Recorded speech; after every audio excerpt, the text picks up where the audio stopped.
So I guess one of the other aspects that we've found made lives remarkably much easier for us is the huge amount of support we've had from the community, and that's both just individuals around the community, but also we've partnered up with several aged care facilities nearby as well, which have allowed the students to strike up relationships which many of them are going to have for their entire duration at medical school.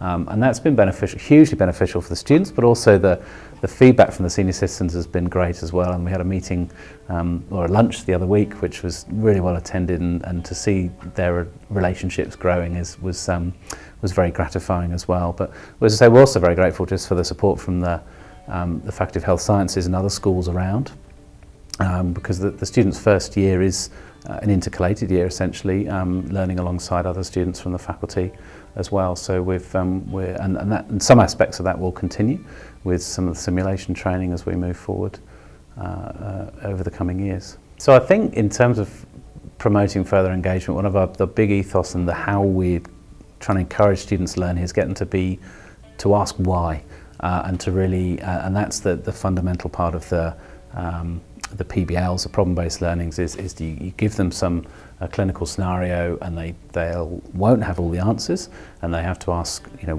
what don't we know, and why don't we know it, and to go off and find that. And so promoting these why learners, which is really how to base things forward for their medical careers, because we're constantly learning the whole way through as a clinician. I think, just following up on Fraser's first point of the why learners, is that medical knowledge is growing exponentially and is at everybody's fingertips. And I think the students, when they first came in, thought that their role was to learn vast amounts of information. And Fraser's right, we have spent significant energies into getting them to think, but why? But why? To ask the questions rather than think it's all in the answers. And that will help them as the knowledge changes, as it grows, as new things they've never even thought about are presented to them.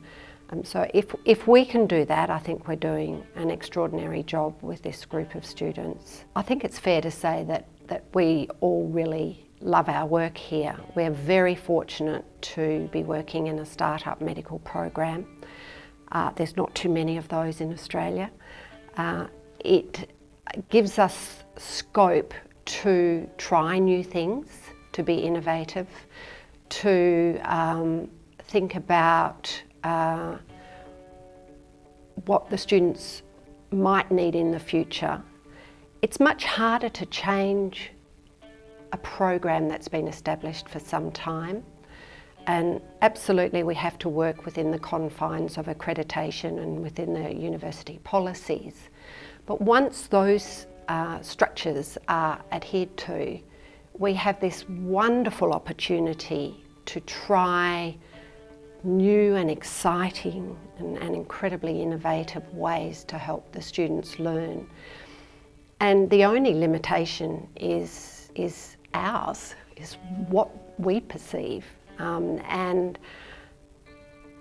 that's an opportunity that doesn't come around very often, and I think we are incredibly fortunate to be the ones doing it.